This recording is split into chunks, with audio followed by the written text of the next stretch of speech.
In a narration found in Sunan IB, near Marja, number 4118, the Holy Prophet Muhammad, peace and blessings be upon him, advised that simplicity is a part of faith. Islam does not teach Muslims to give up all their wealth and lawful desires, but it instead teaches them to adopt a simple lifestyle in all aspects of their life, such as their food, clothing, housing and business, so that it provides them free time to prepare for the hereafter adequately. This involves fulfilling the commands of Allah, the Exalted, refraining from His prohibitions and facing destiny with patience according to the traditions of the Holy Prophet Muhammad, peace and blessings be upon him. This simple life includes striving in this world in order to fulfill one's needs and the needs of their dependents without excessiveness, waste or extravagance.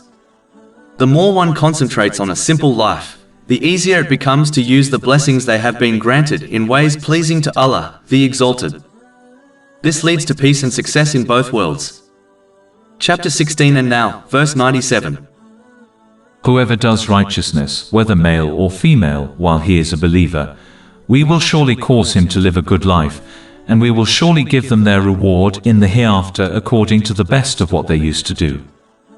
In addition, a Muslim should understand that the simpler life they lead, the less they will stress over worldly things, and therefore the more they will be able to strive for the hereafter, thereby obtaining peace of mind, body and soul.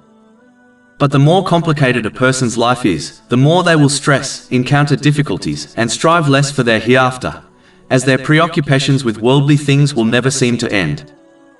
This attitude will prevent them from obtaining peace of mind, body and soul. Simplicity leads to a life of ease in this world and a straightforward accounting on the Day of Judgment. Whereas, a complicated and indulgent life will only lead to a stressful life and a severe and difficult accounting on the Day of Judgment. The more strict one's accounting, the more they will be punished. This has been indicated in a narration found in Sahih Bukhari, number 103.